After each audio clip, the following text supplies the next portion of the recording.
हरे भरे जंगल में कालू नाम का एक कौवा रहता था। कालू बहुत लालची था। उसे हमेशा लगता था कि दूसरों के पास उससे बढ़िया चीजें हैं। उसी जंगल में टिट्टू नाम का रंग बिरंगा तोता रहता था, जो बहुत खुशमिजाज और होशियार था। एक दिन टिट्टू को जंगल के पुराने बरगद के पास जमीन में चमकती हुई कोई चीज दिखाई दी। उसने झुककर देखा तो वह एक छोटा सा सोने जैसा चमकता बीज था। टिट्टू ने उसे उठाया और मन ही मन सोचा, वाह क्या खूबसूरत चीज है, इसे अपने घर सजावट के लिए रखूंगा। उधर कालू पेड़ पर बैठा सब देख रहा था।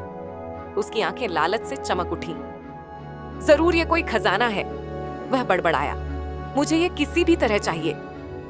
अगले दिन कालू तोते के पास गया और बोला, टिट्टू भाई, मैंने सुना है कि तुम्हारे पास कोई जादुई खजाना है, क्यों ना हम दोस्त बन जाए। तुम वो खजाना मुझे दे दो, मैं तुम्हें बदले में एक चमकदार चीज दूंगा। टिट्टू हंसते हुए बोला, खजाना? मैं तो बस एक बीज लाया हूं डेकोरेशन के लिए, लेकिन तुम चाहो तो आकर देख लो। जैसे ही कालू टिट्टू के घर पहुंचा, उसकी नजर तुरंत उस चमकते बीज पर पड़ी। वह उसे चुराने की सोचने लगा, लेकिन टिट्टू ने पहले ही उसकी नीयत समझ ली थी।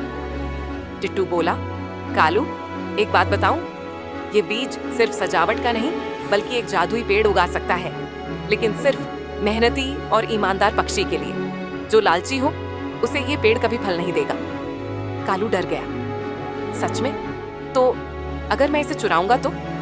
टिट्टू बोला, तो पेड़ उगेगा भी नहीं। सिर्फ मेहनत से सुख मिलता है, चोरी से नहीं। कालू ने शर्म से सिर झुका लिया। पहली बार उसे अपने लालच पर पछतावा हुआ। उसने कहा, मुझे माफ कर दो टिट्टू, मैं लालची हूं पर बदलना चाहता हूं।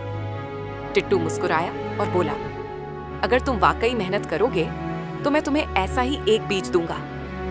उस दिन से कालू ने मेहनत करना शुरू कर दिया।